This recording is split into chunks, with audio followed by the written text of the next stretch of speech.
Hola a todos, en este video vamos a resolver el ejercicio 19 en la página 264, que es este que están viendo ahí en pantalla.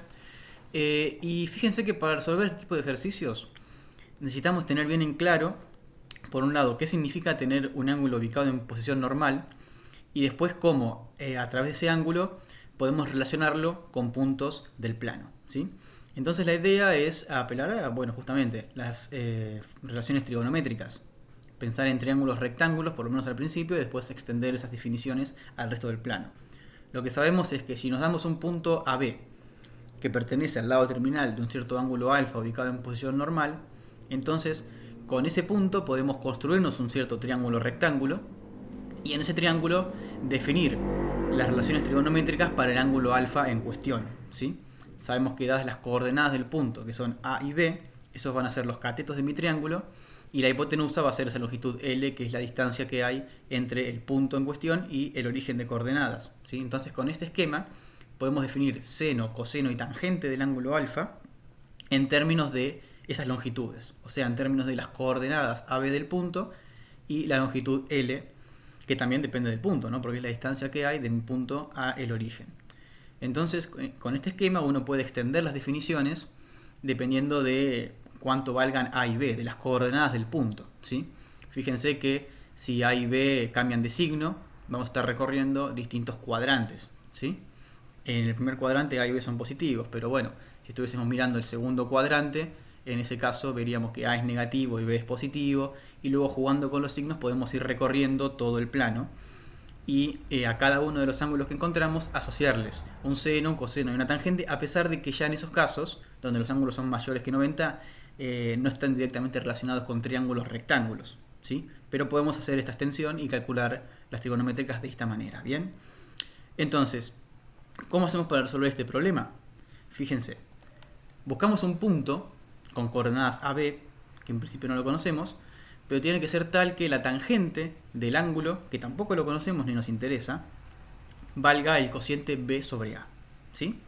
Y el dato que tenemos es que la tangente es 3 séptimos, o sea que buscamos valores de A y de B, que cuando hagamos el cociente entre B y A nos dé 3 séptimos.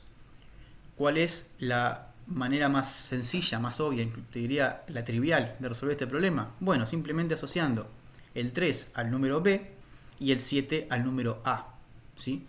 O sea que podría concluir enseguida que un punto en el lado terminal correspondiente es el 7,3, ¿sí? ¿Y por qué es cierto esto? Bueno, por un lado porque el cociente B sobre A da 3 séptimos, pero además fíjense que el punto AB es un punto del primer cuadrante, ¿sí? O sea que en el gráfico, si alfa está en el primer cuadrante, apunta a un punto que tiene las dos coordenadas positivas, ¿sí? O sea que en cuanto a la primera parte del ejercicio, ¿cuál sería un punto que pertenezca al lado terminal del ángulo? El punto sería 7,3. ¿Es el único? ¿Podría conseguir más puntos que estén en el lado terminal? Entonces pensemos en un momento, ¿es el único punto este? La respuesta es que no. De hecho, este lo encontramos a ojo, simplemente mirando cuánto varía la tangente y dándonos cuenta que si elegíamos B igual 3, A igual 7, hacíamos el cociente y nos daba 3 séptimos.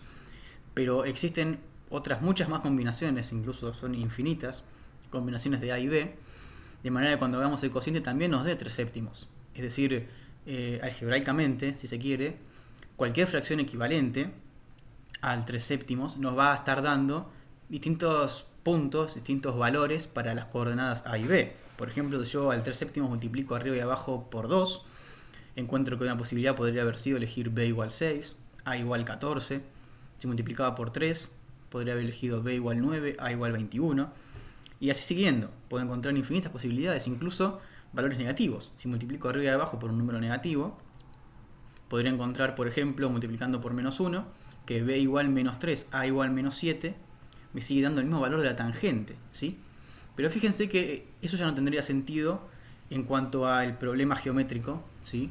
De que eso sea efectivamente la tangente de un ángulo que esté en el primer cuadrante, ¿sí? Entonces fíjense que podría haber elegido otros puntos, como el 14,6, el 21,9, donde yo hago el cociente B sobre A me da 3 séptimos, y además, al ser las coordenadas positivas, esos puntos están en el lado terminal de un ángulo que está en el primer cuadrante, ¿sí?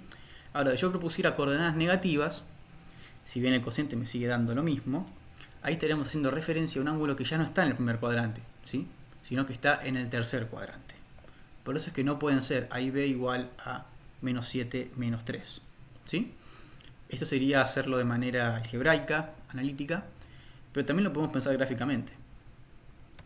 Acá tenemos nuestra representación gráfica del problema y fíjense que en definitiva, eligiendo el punto 7, 3, nos podemos construir ese triángulo rectángulo que tiene catetos 3 y 7, de manera tal que la tangente del ángulo alfa sea 3 séptimos y no hay problema.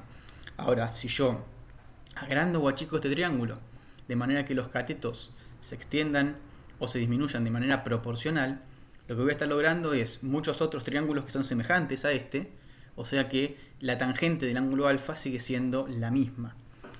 Eso significa que yo puedo elegir puntos que estén apoyados sobre toda la semirrecta, ¿sí? Que está orientada en esa dirección dada por el ángulo alfa, ¿sí? Yo elegí el 7,3, pero podría haber elegido cualquier otro punto que esté sobre esta semirrecta. Y fíjense que ahí van a estar los puntos que calculamos antes analíticamente, ¿sí?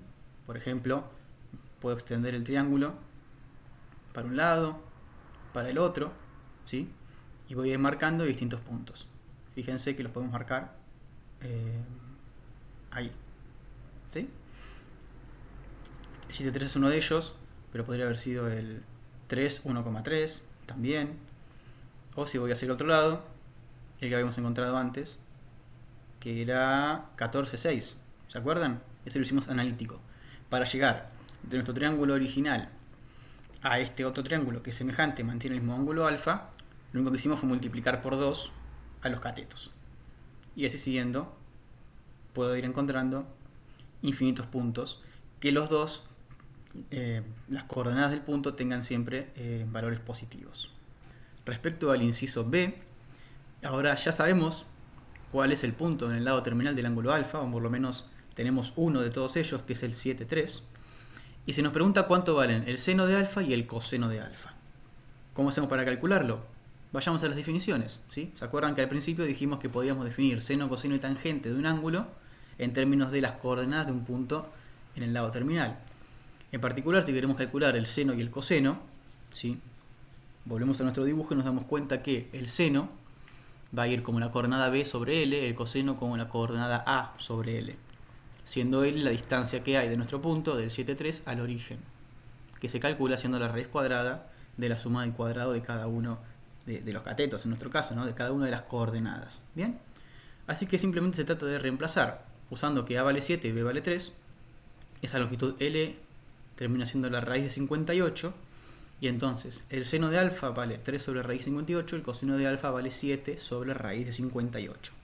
Habiendo hecho esto, asegúrense de chequear que el resultado sea consistente, ¿no? Que sea coherente.